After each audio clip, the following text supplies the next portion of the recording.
Power का एक feature है दैट इट शिफ्ट्स, यानी कि वेस्टर्न कंट्रीज से ईस्टर्न कंट्रीज की तरफ एक शिफ्ट देखा जा रहा है। आपने एक टर्म सुना होगा एशियन सेंचुरी। और अगर पावर को कंसोलिडेट करना है किसी नेशन को, तो अपने आसपास पीस स्टेबल करना भी जरूरी होता है। तो क्या ईस्टर्न नेशंस, मिडिल ईस्ट मान लीजिए या फिर ताइवान वाला इशू मान लीजिए, क्या ये टैक्टिकल एडवांटेज देता है वेस्टर्न नेशंस को टू रिमेन इन पावर? और ताइवान का इशू क्या केवल चाइना और ताइवान और ये जो ताइवान स्ट्रेट है इसके बीच का इशू है? क्या इसका इंडिया के फ्यूचर पर कोई इंपैक्ट पड़ता है? और अगर इंपैक्ट पड़ता है तो किस किस तरह का इंपैक्ट पड़ता है? और अगर हम राइजिंग पावर हैं तो राइजिंग पावर की खास बात होती है कि आप पर जो इंपैक्ट डाले उसका सॉल्यूशन आप पहले से कर दें। So what India is doing in this regard? क्या इंडिया कुछ कर रहा है? कर तो रहा है। तो यहां से एक बहुत अच्छी क्वेश्चन थीम बनती है कि जो ताइवान स्ट्रेट है इसकी क्या स्ट्रेटेजिक सिग्निफिकेंस है for India and the world, and India के पास क्या स्ट्रेटेजी है और इस विषय में हमने क्या अभी तक किया है। इस पूरे इशू को बहुत आसानी से डिटेल में समझने के लिए हम स्टार्ट करेंगे ताइवान का स्टेटस, चाइना की प्रेजेंट पॉलिसी, उसके बाद चाइना अभी क्या कर रहा है, फिर इंडिया क्या कर रहा है और क्या कर सकता है। इस तरीके से कंप्लीट समझ में आ जाएगा। मुझे लगता है कई बार जब मैं ताइवान बोलता हूं तो कई लोगों के दिमाग में केवल एक आइलैंड आता है, फॉर्मोसा आइलैंड। आप कहेंगे नहीं, ताइवान तो हमें पता है, ये चाइना है और ये रहा ताइवान, है कि नहीं? लेकिन this is not the complete Taiwan. Taiwan तो इसके अलावा ये आइलैंड्स भी हैं। यहां पर एक आइलैंड दिख रहा है, ये मत्सु आइलैंड दिख रहा है, किनमैन आइलैंड दिख रहा है। तो जो प्रेजेंट स्ट्रेटजी है चाइना की, क्या वो एक बार में ताइवान को यूनिफाई करने की है, या यहां पर भी वो पीस अप्रोच से चलेगा, जिसको सलामी स्लाइसिंग टेक्निक भी कहते हैं, कि पहले एक हिस्सा ले लो, उस पर कब्जा कर लो और कहने लग जाओ ये तो अपना ही है, नेक्स्ट वाला बताओ। तो क्या है मुद्दा? जिन लोगों को चाइना और ताइवान की स्टोरी नहीं पता तो उनको थोड़ा सा ब्रीफ दे दूं। एक्चुअली पहले अगर मैं 1940s के डेवलपमेंट्स की बात करूं तो जैसे ही किंग डायनेस्टी, मतलब 1930s से ही हम देख रहे थे कि डिक्लाइन हो चुका था किंग डायनेस्टी का। अगर एक कॉमन डायनेस्टी एक बड़े एरिया पर जो राज कर रही थी, जहां पर आज चाइना है, अगर उसका डिक्लाइन होगा तो उस एरिया को यूनिफाई करना एक जरूरत बन जाएगी, नहीं तो वहां आ जाएगी इंस्टेबिलिटी, सिविल वॉर, या अलग अलग एरिया में अलग अलग देश बन जाएंगे। यह बात एक स्कॉलर को पता थी, सुन यत सेन को। उन्होंने कहा कि एक रिपब्लिक ऑफ चाइना तो बनाना पड़ेगा, रिपब्लिक। और रिपब्लिक का मतलब क्या होता है? रिपब्लिक का मतलब होता है कि वहां पर जो सरकार बनेगी, वहां पर जो हेड ऑफ द स्टेट होगा वो जनता चुनेगी। तो यानी कि मॉडर्न चाइना बनना चाहिए। अब यह सपना पूरा कैसे हो? यहां पर दो लीडर उभर कर आए। एक तरफ माओ जेडोंग जो कम्युनिस्ट पार्टी के लीडर बने, और दूसरी तरफ कुमिंटांग पार्टी के लीडर चेंग काई शेक। दोनों चाहते थे सुन यत सेन के सपने को पूरा करना, लेकिन तरीका अलग अलग था। अब आप कहेंगे किसका तरीका अच्छा था? एक्चुअली इंटरनेशनल पॉलिटिक्स हमें सिखाती है कि अच्छा और बुरा आप ऑब्जेक्टिवली तय नहीं कर सकते। जो जीत जाता है वही इतिहास लिखता है और वो कहता है कि देखो हम ही अच्छे हैं। तो फाइनली इस स्ट्रगल में ऐसा भी एक टाइम आया कि कम्युनिस्ट पार्टी खत्म होने वाली थी, लेकिन फाइनली कम्युनिस्ट पार्टी रिवाइव हुई और कम्युनिस्ट पार्टी ने इस आर्म्ड स्ट्रगल को जीत लिया। जो कुमिंटांग पार्टी थी, जो नेशनलिस्ट पार्टी थी, जो शायद वहां पर वेस्टर्न लिबरल डेमोक्रेसी जैसा मॉडल लेकर आ सकती थी, वो हार गई और उसको सीमित कर दिया गया यहां पर फॉर्मोसा आइलैंड पर। और उन्होंने यहां पर अपनी एक सरकार बना ली, रिपब्लिक ऑफ चाइना। वो भी अपने आप को रिपब्लिक ऑफ चाइना कह रहे थे। और ये जो बाकी एरिया है, यहां पर पीपल रिपब्लिक ऑफ चाइना, यानी कि कम्युनिस्ट सरकार बन गई। शुरुआत से ही माओ जेडोंग कहते थे कि ये तो अपना ही बच्चा है, एक तरीके से रेबेलियस चाइल्ड है, राइट? तो इस वजह से अलग अपने तरीके से जीना चाह रहा है, वैसे तो है अपना ही पार्ट। तो चाइना ताइवान को अपने से अलग नहीं मानता, जबकि ताइवान अपने आप को अलग से देश मानता है। ठीक है, तो ये तो बात आपको ब्रॉडली समझ में आ गई। अब जरा आज का स्टेटस देखिए। ताइवान का जो पर कैपिटा जीडीपी है वो 2 गुना है चाइना से। और चाइना का कहना है कि मेरा मॉडल बेस्ट है। आप कहेंगे मतलब एक्चुअली ताइवान और चाइना का जो स्ट्रगल है ना, कई लोग केवल इसको चाइनीज हिस्ट्री से जानकर समझते हैं कि ठीक है चाइना इस वजह से यूनिफाई करना चाहता है क्योंकि चाइना शुरुआत से इस पर क्लेम करता था। बट मेरी अंडरस्टैंडिंग है कि इसके बियॉन्ड भी बहुत कुछ है। जैसे कि दुनिया में आज जो आप वर्ल्ड ऑर्डर में स्ट्रगल देख रहे हो, एक तरफ Russia, north Korea, Iran, China, इनका एक यू कैन से एक आर्क बनकर आ रही है। चाइना कह रहा है कि जो मॉडल है वेस्टर्न कंट्रीज का लिबरल डेमोक्रेसी, जहां पर ऑप्शंस होंगे आपके पास कि नहीं ये लीडर नहीं वो लीडर, ये नहीं वो, ये पार्टी नहीं वो पार्टी, ये मॉडल बकवास है। चाइना कहता है हमारा मॉडल बेस्ट है, authoritarian Chinese model, Chinese characteristics का अपना सोशलिज्म, चाइना इसको बेस्ट बताता है। और रशिया में भी आपको पता ही है पुतिन जी का राज है। तो चाइना दुनिया को ये बताना चाहता है कि जब क्राइसिस होता है, फॉर एग्जांपल कोविड क्राइसिस, तो चाइना ये शो करना चाहता है कि ऐसे में ऑथोरिटेरियन गवर्नमेंट जो है बेटर रिजल्ट देती है। तो आप कहेंगे नुकसान तो चाइना का भी हुआ ना। तो चाइना अपने मॉडल को बेस्ट इसलिए बता रहा है, चाइना कह रहा है कि नॉन मॉडर्न हिस्ट्री देख लीजिए नेशंस की, क्या कोई नेशन ऐसा है जिसने इतनी तेजी से इतनी बड़ी पावर हासिल करी हो जितनी चाइना ने हासिल कर ली। यानी कि जितनी तेजी से China economic and political military power बना है, उतना अभी तक कोई नहीं बना। इसी वजह से सन 2001 में जो बुक आई थी मशाइमर की, मशाइमर फेमस इंटरनेशनल पॉलिटिक्स एक्सपर्ट, उन्होंने कहा था यूएस से तुम्हें खतरा रशिया से नहीं है, तुम वैसे ही नेटो का टारगेट रशिया के खिलाफ एक्सपेंशन, इस वजह से सारे देशों को एक लाओ। वो बकवास स्ट्रेटेजी है। कुल मिलाकर your focus should be China. ये 2001 में वो कह रहे थे। वो कह रहे थे जिसको आप पीसफुल राइज मान रहे हो वो पीसफुल राइज नहीं है। China is just waiting for the right time, और वो बदलेगा और अपने आप को मिलिट्री पावर बनाएगा, और मिलिट्री पावर बनाने के बाद वो एक्सपेंशनिस्ट पॉलिसी अपनाएगा, नए एरियाज पर अपना क्लेम करेगा, जो एग्जैक्टली चाइना ने साउथ चाइना सी में किया, ईस्ट चाइना सी में किया और टुवर्ड्स इंडिया कर रहा है। अक्साई चिन हमारा एरिया कब्जा कर बैठा है, अरुणाचल प्रदेश पर क्लेम बताता रहता है। तो चाइना ऐसा करता है। तो चाइना कह रहा है कि इकोनॉमिक मॉडल तो हमारा देखो बेस्ट है, देखो इतनी बड़ी इकोनॉमिक पावर तो कोई नहीं बना। ताइवान कहता है रियली, वाकई ऐसा है क्या? क्योंकि पर कैपिटल जीडीपी तो हमारी 2 गुना है तुमसे, और अगर सेमीकंडक्टर अब केवल कोई चिप नहीं है इलेक्ट्रॉनिक प्रोडक्ट में यूज होने वाली, अब वो अपने आप में जियोपॉलिटिकल इंपॉर्टेंट है, स्ट्रेटेजिकली इंपॉर्टेंट है। जिसका कंट्रोल सेमीकंडक्टर पर होगा उसका कंट्रोल एआई और इससे इनेबल्ड टेक्नोलॉजीज पर होगा। तो ताइवान कहता है हल्के में नहीं लेने का अपने आप को, मतलब मुझको, मतलब ताइवान को, राइट। ताइवान इज लाइक कि हमें यूएसए जो सपोर्ट कर रहा है या बाकी देश सपोर्ट कर रहे हैं, ऐसे ही नहीं कर रहे, हमने कुछ हासिल किया है उसके बलबूते कर रहे हैं। इसी वजह से यूएसए का जो डिपार्टमेंट ऑफ डिफेंस है, डीओडी है, उसने कहा कि अगर डोमेस्टिक जो चैलेंजेस हैं चाइना के अंदर, उसके बाद अगर कोई नेक्स्ट टॉप टारगेट है चाइना का, वो ताइवान ही है। तो ताइवान का final unification is top most target of China. US DoD का कहना है कि जो रशिया यूक्रेन में क्राइसिस है, ये तो केवल एक झांकी है, और इससे जो होने वाले इंपैक्ट हैं ये तो आपको साइड किक लगेंगे अगर आपने जो चाइना और ताइवान के बीच का क्राइसिस देख लिया तो आगे जाकर, क्योंकि ताइवान से इतना बड़ा इंपैक्ट होगा। आप कहेंगे नहीं सर क्या इंपैक्ट होगा, ताइवान हमारी तरफ से कल जाता हो आज चला जाए, ऐसा सोच रहे हैं? ऐसा नहीं सोचना चाहिए।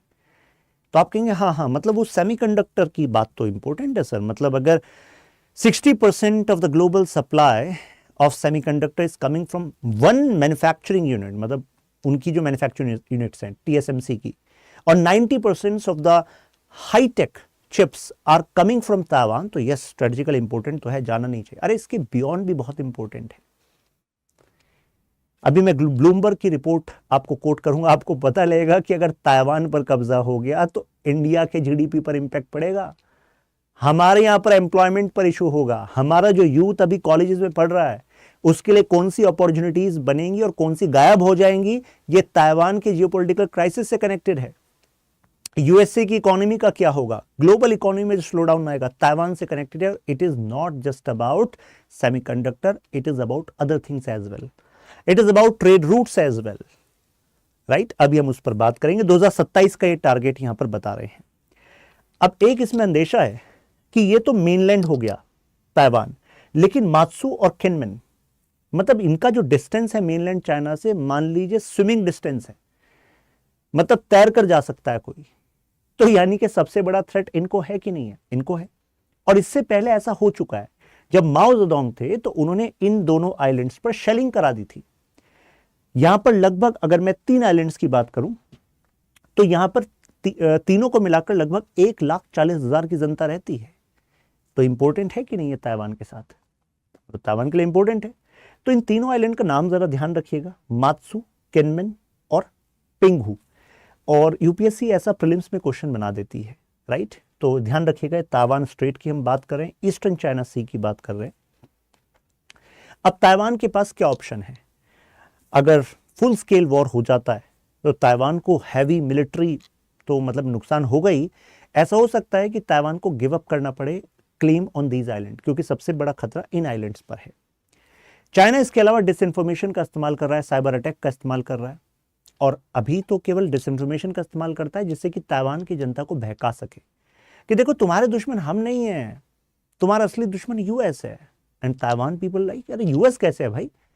यूएस ने तो हमें फेवरेबल इकोनॉमिक टर्म्स पर ट्रेड दिया है, मैन्युफैक्चरिंग कॉन्ट्रैक्ट्स दिए हैं, हमारी इकोनॉमी एक हाईटेक इकोनॉमी बन पाई, उसमें यूएसए ने हेल्प करी। और यूएसए ने भी हेल्प ऐसे नहीं करी, इसमें भी जियोपॉलिटिक्स है, क्योंकि यूनाइटेड स्टेट्स ऑफ अमेरिका यहां पर है और ये आपका पैसिफिक है।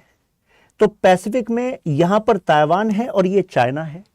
तो यूएसए को पता है कि ये जो एरिया है, इन एरिया में मेरे पास फ्रंटियर्स होने चाहिए जो मेरे डिफेंस का काम करें। मतलब जापान में ह्यूज इन्वेस्टमेंट, कारण क्या है? कारण यह है कि इस तरफ से यूएसए सेफ रहे, इधर ताइवान, और ऐसा ही स्ट्रेटजी है साउथ पैसिफिक ओशन के लिए। तो यानी कि ये यूएसए की डिफेंस से भी जुड़ा हुआ है और यूएसए की ग्लोबल हेजेमनी की जो पोजीशन वो डिस्प्ले करता है उससे भी कनेक्टेड है। अब वो अपनी जनता को, भाई ताइवान में अब एक माइनॉरिटी ऐसी भी है, मतलब माइनॉरिटी इन द सेंस कि पॉलिटिकली कुछ लोग ऐसे भी हैं जो इस डिसइंफॉर्मेशन से इन्फ्लुएंस भी होते हैं। चाइना फैलाता है कि यूएसए तो प्रोवोक कर रहा है आपको और आपके लिए मुश्किलें बढ़ा देगा। उसके बाद और चाइना ब्लॉकेड लगा सकता है। ब्लॉकेड से क्या होगा? अगर इकोनॉमिक ब्लॉकेड लगा दिया, यानी कि जो आपके आवाजाही है, क्योंकि आप मैन्युफैक्चर करते हैं, चिप्स को मैन्युफैक्चर करते हैं, अदर कंपोनेंट्स को, अगर वो जा ही नहीं पाएंगे तो ताइवान की इकोनॉमी चल पाएगी क्या? नहीं चल पाएगी। तो वहाँ पर मिलिट्री एक्सरसाइजेस कर सकता है, वहाँ पर शेलिंग कर सकता है, वहाँ पर ज़्यादा चेक्स लगा सकता है, तो जिससे ताइवान की इकोनॉमी क्रिपल हो जाएगी। देखिए, दूसरे को हराने का तरीका चाइना को पता है। China follows the soon Tzu, the art of war. तो आर्ट ऑफ वॉर क्या कहती है? वो कहती है कि सबसे बड़ी स्ट्रेटजी तो ये है कि तुम्हें लड़ना ना पड़े और दूसरा हार जाए। तो you have to think of those nerves, उनको पकड़ लो आप। तो इनकी नर्व्स क्या है कि भाई तुम्हारी स्ट्रेंथ अच्छा ही मैन्युफैक्चरिंग, ये डिपेंडेंस है, तो हम उन रूट्स को ही सबसे पहले अटैक करते हैं। तुम पर अटैक नहीं करेंगे, तुम तो खुद ही कमजोर हो जाओगे। अदर ऑप्शंस हैं कि चाइना, एक तो होता है वॉरफेयर, एक होता है लॉफेयर। आप कहेंगे लॉफेयर क्या है ये? तो एक्चुअली ये लॉफेयर है। लॉफेयर का मतलब है कि चाइना की एक वन चाइना पॉलिसी है। चाइना कहता है कि अगर आप मेरे साथ ऑफिशियल डिप्लोमेटिक रिलेशन रखना चाहते हैं तो आपको वन चाइना पॉलिसी को अपनाना होगा, यानी कि you are not going to recognise Taiwan as a separate nation, you have to engage with China as one China, then only we can say that you are having diplomatic relations with us. तो आप कहेंगे sir USA का इसमें क्या stake है? तो USA भी one China policy को एडर करता है। मतलब यूएसए ने भी ऑफिशियली अपनी एम्बेसी ताइवान में नहीं बनाई हुई है, क्योंकि अगर आप एम्बेसी बना देते हो तो इसका मतलब है आप उसको सेपरेट नेशन मानते हो, है कि नहीं?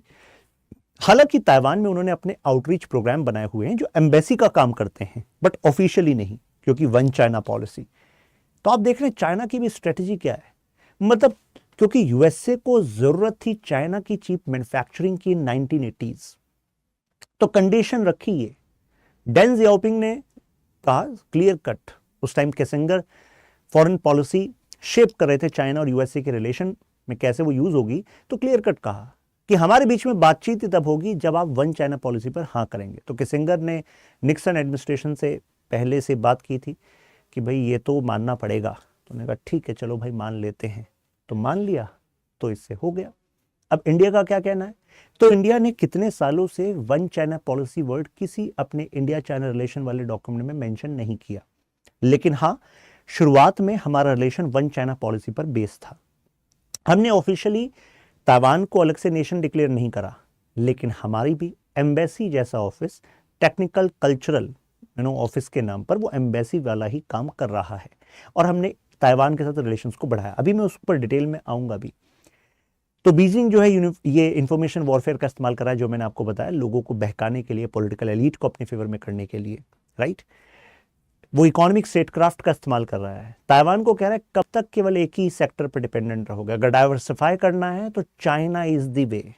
और आपको बता दूं, ताइवान अपने आप में चाइना को भी मेजर एक्सपोर्ट करता है, तो वहां से भी ताइवान को फायदा होता है। तो इस वजह से ताइवान के एक बिजनेस ग्रुप ऐसे भी हैं, वो कहते हैं कि भाई चाइना से क्यों पंगा लेना, बैलेंस रखो, इतना ज्यादा रिफ्ट मत बढ़ाओ कि सही में बिजनेस ठप हो जाए हमारा।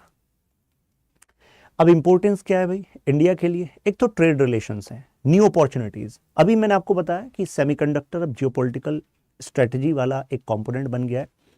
All nations, almost all nations are focusing on this aspect, especially जो राइजिंग पावर है या अपने आप में पावर है, super power status, great power status अपने आप को बताते हैं, वो सभी इस पर फोकस कर रहे हैं।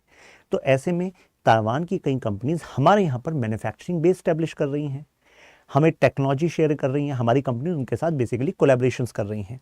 तो ये सब काम कैसे हो पाता है? हमने 1990 से ही Taipei economic and cultural centres, हमने वहाँ पर एक तरीके से एम्बेसी का ही रूप स्टैब्लिश कर दिया था, ऑफिशियली नहीं, अनऑफिशियली। ताइवान ने तो चेन्नई और मुंबई में भी अलग से सेंटर्स बनाए हैं। तो ये शो करता है कि ताइवान और इंडिया की रिलेशनशिप डीप हो रही है, क्योंकि अगर केवल कैपिटल में होता, ठीक है भाई कैपिटल में है, यहाँ से कोऑर्डिनेशन हो रहा है, लेकिन चेन्नई और मुंबई में होने का मतलब ये है कि वो जो इकोनॉमिक एंगेजमेंट है इंडिया और ताइवान के बीच में वो बढ़ रहा है। इसके अलावा एजुकेशन, तो एजुकेशन एक्सचेंज प्रोग्राम्स चल रहे हैं। करीब 5000 के आसपास इंडियंस हैं जो भी ताइवान में रहते हैं।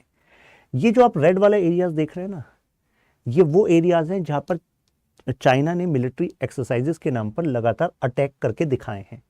तो बेसिकली ताइवान को बताया कि देखो अगर हमने अटैक करने की सोची ना, तो आपको यहाँ से कोई बचाने नहीं आएगा, यूएस साइड से, ऊपर से जापान से कोई बचाने नहीं आएगा, क्योंकि हमने सब जगह अपनी कैपेबिलिटी चेक कर ली है।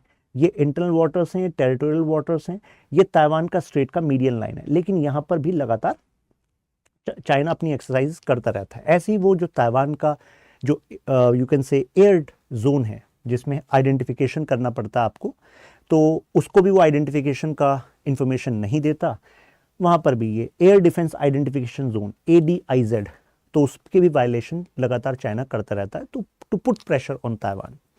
अब ये है ब्लूमबर्ग की रिपोर्ट। इनका कहना है अगर ताइवान का एनेक्सेशन हुआ और इससे वॉर हो रहा है, तो समझ लीजिए कि 10.2% मतलब नेगेटिव इंपैक्ट पड़ेगा ग्लोबल इकोनॉमी पर। ग्लोबल इकोनॉमी पर आप सबको पता है कि कोविड के बाद से अभी ग्लोबल इकोनॉमी पूरी तरीके से कोई सर्ज नहीं कर रही है, right. There is a component of slow down there, और अगर ये हो गया तो नेगेटिव इंपैक्ट बढ़ जाएगा।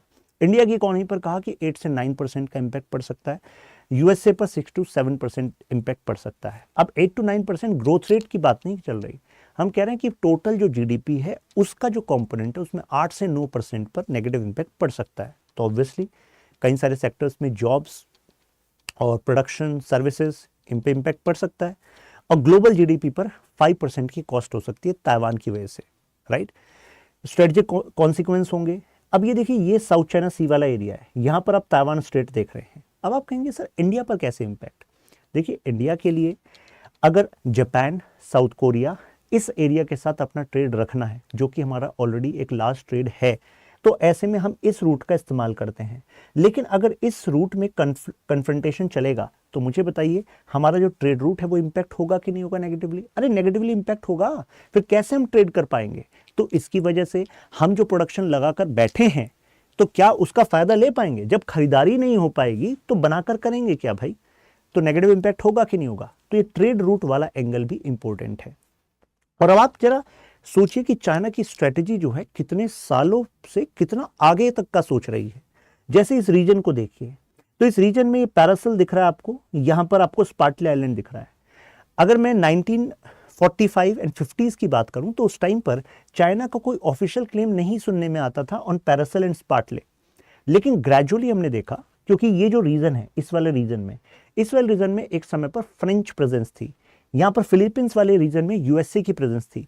लेकिन जैसे ये पावर्स अपना फोकस वापस लेने लगे, यूएसए ने भी अपना फोकस वापस लिया, यहां पर डीकोलोनाइजेशन और यू कैन से डीकोलोनाइजेशन के साथ साथ जो मूवमेंट हुई कि भाई अब जो है सोवरेनिटी को प्रोटेक्ट किया जाएगा और ट्रेड के लिए आपको यहाँ पर अपने स्टेशन आपको यहाँ पर करने की जरूरत नहीं है, राइट। तो जैसे ही वो बैकफुट पर आए तो उसके बाद से हमने चाइना को फ्रंट फुट पर आते हुए देखा।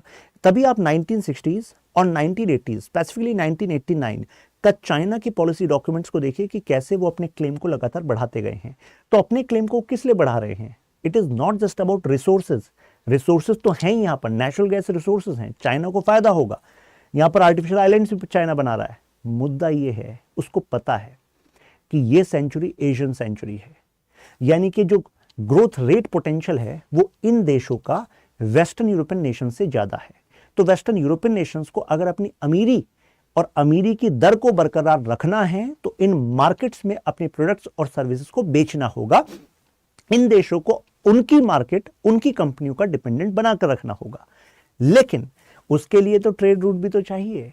अगर यहां पर चाइना मिलिट्री का स्ट्रॉन्ग प्रेजेंस कर देता है और कन्फ्रंटेशन का स्तर कुछ ऐसा कर देता है कि भाई हमसे परमिशन लेनी पड़ेगी, you don't have freedom of navigation, तो मुझे बताइए ऐसे में यूएसए एंड वेस्टर्न यूरोपियन जो नेशंस हैं उनका इकोनॉमिक फ्यूचर चैलेंज होगा कि नहीं होगा? अरे बिल्कुल होगा।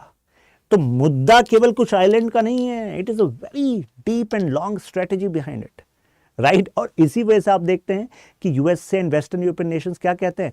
फ्रीडम ऑफ नेविगेशन चाहिए हमें रूल बेस्ड ऑर्डर चाहिए, फ्रीडम ऑफ नेविगेशन चाहिए, कारण to actually secure their economic dominance और you can say economic growth. हर कोई अपने बारे में सोचता है, भाई वो अपने बारे में सोच रहे हैं, लेकिन अच्छा है वो अपने बारे में सोच रहे हैं, इससे हमारा भी भला है। आप कहेंगे हमारा कैसे भला है? क्योंकि अगर चाइना ताइवान को एनेक्स कर लेता है, चाइना अपने क्लेम को ऐसे ही यहां पर एक्सटेंड करता रहता है, तो ऐसे में जो एशिया होगा ना वो यूनिपोलर हो जाएगा। और यूनिपोलर का मतलब है कि Chinese conditions are going to be detrimental for the future of all these nations including India, और ऐसा नहीं होना चाहिए। इस वजह से हम मल्टीपोलर वर्ल्ड ऑर्डर को सपोर्ट करते हैं और इंडिया कहता है कि मल्टीपोलर वर्ल्ड ऑर्डर तभी बनेगा जब मल्टीपोलर एशिया होगा, और मल्टीपोलर एशिया तभी होगा जब चाइना का इस एक्सपेंशन पर कंट्रोल लगेगा। उस कंट्रोल में अगर हमारा इंटरेस्ट और western European Nations and USA का इंटरेस्ट अगर अलाइन करता है तो अलाइन होना अच्छा है ना, है कि नहीं? So that's the strategy, right. Now Taiwan and India की फॉरेन पॉलिसी। ताइवान ने ऑफिशियली ये फॉरेन पॉलिसी स्टार्ट की, न्यू साउथबाउंड पॉलिसी। अब ये कॉम्प्लीमेंट कर रही है हमारी फॉरेन पॉलिसी के साथ। जैसे आपने एक इनिशिएटिव सुना होगा एक्ट ईस्ट पॉलिसी, तो एक्ट ईस्ट पॉलिसी यानी कि हम आसियान पर फोकस कर रहे हैं, लेकिन उसमें जो कीवर्ड्स इंडिया यूज करता है, क्या करता है?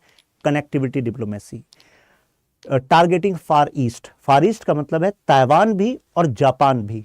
तो ऐसे में यहां पर इनके एफर्ट और हमारे एफर्ट क्या है? कॉम्प्लीमेंट्री है।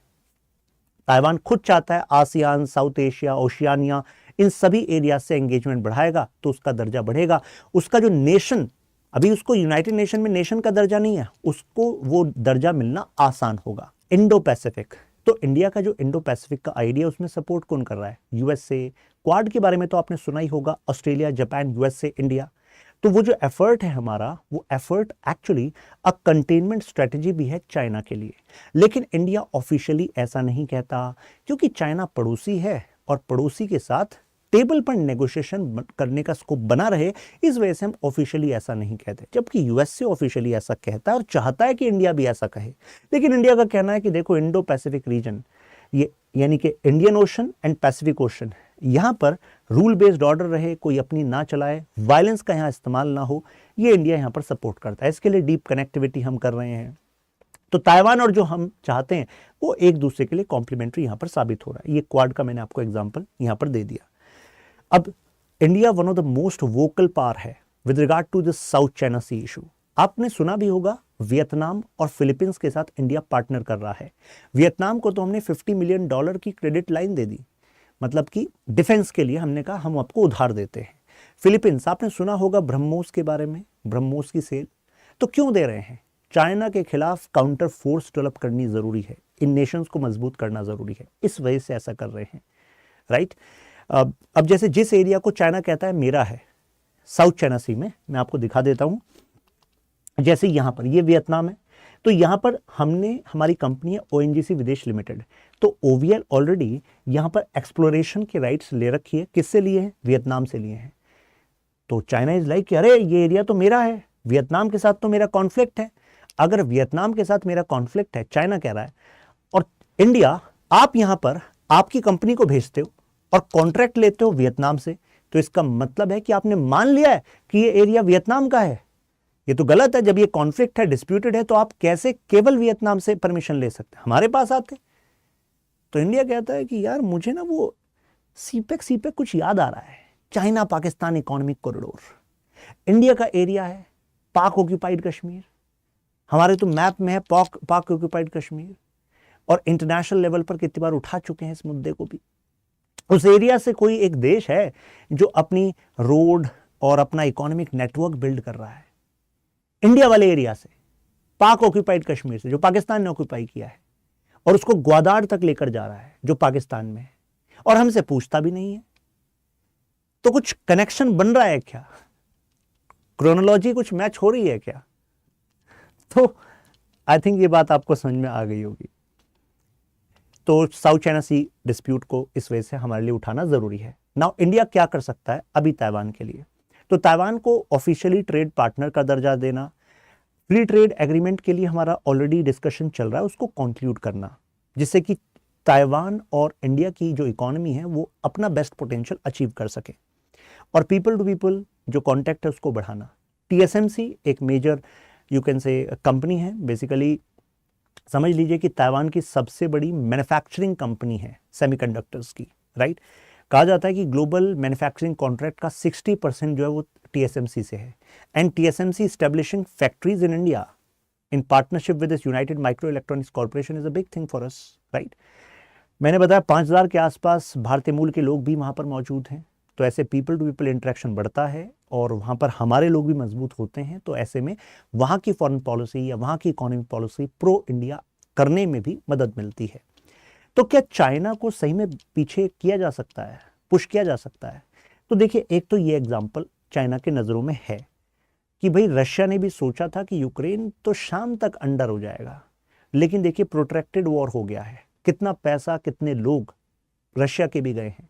तो ऐसे में चाइना को भी अंदाज़ा मिल गया है कि भाई जो चीज़ छोटी दिखती है और एकदम से सॉल्व होने वाली दिखती है, हो सकता है ऐसा ना हो। चाइना की खुद की इकोनॉमी 4.5% के आसपास चल रही है, प्रॉपर्टी सेक्टर में मेजर स्लम्प है, तो चाइना की इकोनॉमी खुद अभी स्ट्रगल कर रही है। और ऐसे में अगर वो सोचे कि ताइवान के साथ वॉर पे जाएंगे और बस एनेक्स कर लेंगे, तो शायद वो गलतफहमी है। तो जैसे ताइवान, जैसे यूक्रेन को सपोर्ट मिला है, तो ऐसी हथियारों का और पैसों का सपोर्ट ताइवान को मिलने लग गया, तो ऐसे में मर्शाइमर की वो स्ट्रैटेजी साबित हो जाएगी सही। मतलब वो प्रेडिक्शन थी, मर्शाइमर ने कहा था कि एक्चुअली बेट एंड ब्लीड, तो कहीं ऐसा ना हो कि यूएस से बेट की तरह, बेट समझते हो ना, जैसे बलि का बकरा, वो ताइवान को बना दिया, बेट एंड ब्लीड। और ब्लीड किसको कर रहा है उसके बहाने? चाइना को।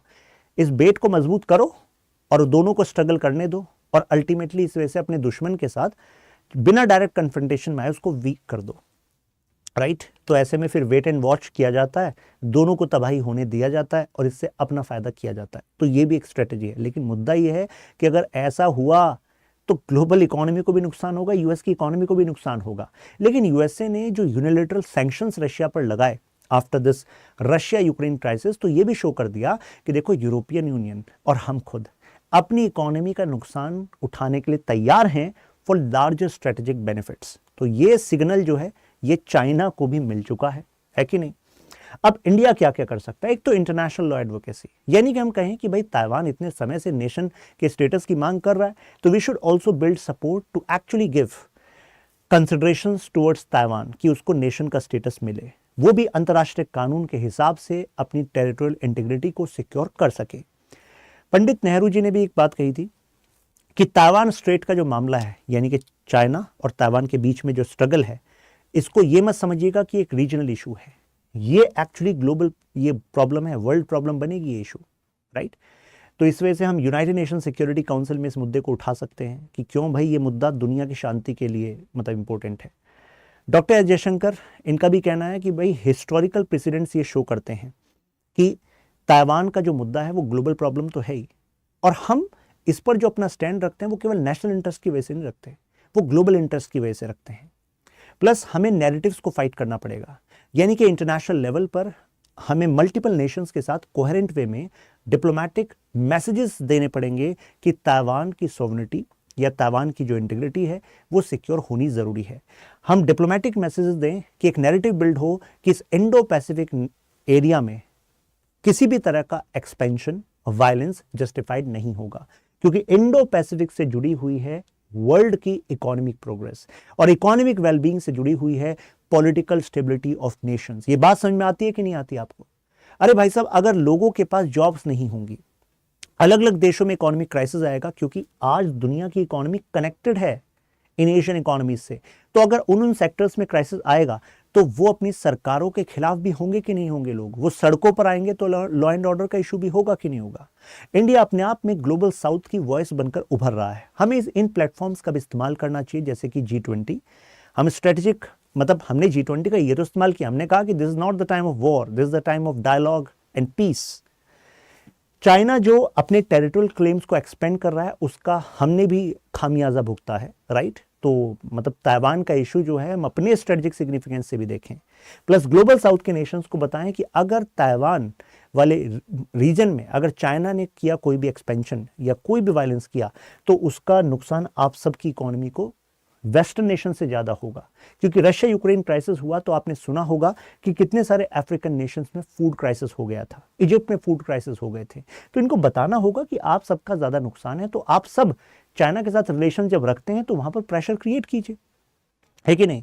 हमें चाइना को रिमाइंड कराना होगा कि रिस्क जो है आपके खिलाफ पॉलिटिकल भी है। मतलब ये कहा जाएगा कि अगर आपने ताइवान पर अटैक किया तो आपको क्या लगता है कि नए जियोपॉलिटिकल कॉम्बिनेशन नहीं बनेंगे? अगर रशिया यूक्रेन का एग्जाम्पल लें तो फिनलैंड एंड स्वीडन का जुड़ना नेटो में क्या शो कर रहा है कि आपके खिलाफ काउंटर वेलिंग फोर्सेस बढ़ेंगी, तो ऐसे में चाइना के खिलाफ और ज्यादा नेशन साथ आ सकते हैं, ये भी चाइना को पता होना चाहिए, राइट। तो आपके एग्रेशन से कुछ होगा नहीं, ये बता चुका हूं आपको। कोऑर्डिनेटेड डिप्लोमेटिक मैसेजिंग हमें करनी होगी, साथ में चाइना पर जो डिपेंडेंस है उसको हमें कम करना होगा। उसके लिए ऑलरेडी हम एफर्ट कर ही रहे हैं, यूएसए भी चिप्स एक्ट लेकर आया है, ऐसे ही इंडिया जो है मेक इन इंडिया पर फोकस कर रहा है, डीकपलिंग करने की कुछ कुछ कोशिश की जा रही है। कितनी सारी खुद ताइवान की कंपनी अपनी बेसिस को शिफ्ट करने की कोशिश कर रही हैं, खुद यूएस की मैन्युफैक्चरिंग कंपनीज, फ्रांस की मैन्युफैक्चरिंग कंपनीज वो अपना बेस शिफ्ट कर रही हैं टू CLV नेशंस, यानी कि कंबोडिया, लाओस, वियतनाम। तो यानी कि चीप मैन्युफैक्चरिंग अगर वहाँ पर है तो वहाँ पर करें, जिससे कि अगर कन्फ्रंटेशन हो तो हम पर जो नुकसान हो वो कम से कम किया जा सके। अभी हम फार्मास्यूटिकल, इलेक्ट्रॉनिक्स, कितने सारे अपनी इंडस्ट्रीज के छोटे छोटे कंपोनेंट्स के लिए चाइना पर डिपेंडेंट है, हमें उसी डिपेंडेंस को कम करना है, राइट। एक्टिव इंफॉर्मेशन ऑपरेशन करना होगा, यानी कि हमें लगातार मतलब इंफॉर्मेशन पर मतलब जो नैरेटिव है इंटरनेशनल मीडिया में, खुद ताइवान में, ये प्रोपेगेट करना होगा कि ultimately your sovereignty should be your first priority and other nation should actually come up disinformation के खिलाफ। Out of area military support देना होगा। मिलिट्री सपोर्ट का मतलब है कि आप मानकर चले फर्स्ट आइलैंड चेन है, ये सेकेंड आइलैंड चेन है, तो आपको लगातार यहाँ पर इसके आसपास मिलिट्री एक्सरसाइजेस करनी होंगी, मूट शोज करने। मूट का मतलब होता है जैसे कहते हैं ना कि आपको अगर कन्फ्रंटेशन हुआ तो you are ready, that you want to show to China, right. आसपास नेवल कैपेबिलिटीज को बढ़ाना होगा, जैसे कि आपने सुना होगा अंडमान एंड निकोबार आइलैंड। तो अंडमान निकोबार आइलैंड पर हमने इंटीग्रेटेड कमांड बनाई है। ऐसा क्यों? क्योंकि हमें यह भी पता है कि चाइना इस स्ट्रेट पर डिपेंडेंट है, मलक्का स्ट्रेट। शी जिनपिंग से पहले जो लीडर थे चाइना के, हु जिनताओ, उन्होंने ये एक्चुअली यूज किया था टर्म मलक्का डिलेमा। तो ये डिलेमा है चाइना का, राइट। तो उसको पता है कि उसकी इकोनॉमी इस वाले स्ट्रेट से काफी ज्यादा डिपेंडेंट है, और यहाँ पर अंडमान निकोबार पर इंडिया की तीनों कमांड्स का होना, आर्मी, नेवी, एयरफोर्स का होना, इन कन्फ्रंटेशन में ब्लॉकेड की कैपेसिटी रखना, ये चाइना के लिए डिट्रीमेंटल हो सकता है। ऑलरेडी आपने सुना होगा सबांग पोर्ट के बारे में। कोई मुझे बताना चाहेगा कि सबांग पोर्ट जो इंडिया के लिए स्ट्रैटेजिकली इंपॉर्टेंट है वो किस देश का पार्ट है, जरा कमेंट में बताइएगा सबांग। और हमें अपनी नेवल स्ट्रेंथ को बढ़ाना होगा, ये तो मैं आपको बता ही चुका हूं, अंडमान वाला पॉइंट आपको बता चुका हूं। नाउ कंक्लूजन इज कि देखिए हमें पता लग गया कि कितने सारे एफर्ट हैं, कितने सारे चेन ऑफ एफर्ट्स हैं, they need to be actually done with concerted effort by other powers. Then only we can actually have stability in this Taiwan Strait and secure our interests, right? अब question है, discuss the strategic importance of Taiwan strait stability for India and what can be considered as India's contribution to it. तो मुझे लग रहा है कि इस video में इतने सारे पॉइंट्स हमने डिस्कस कर लिए हैं, तो you can actually make notes and right this answer. ये अपने आप में आपकी एक क्वेश्चन थीम तैयार करा देगा, एक ये वीडियो। फिर मिलते हैं, ख्याल रखिएगा।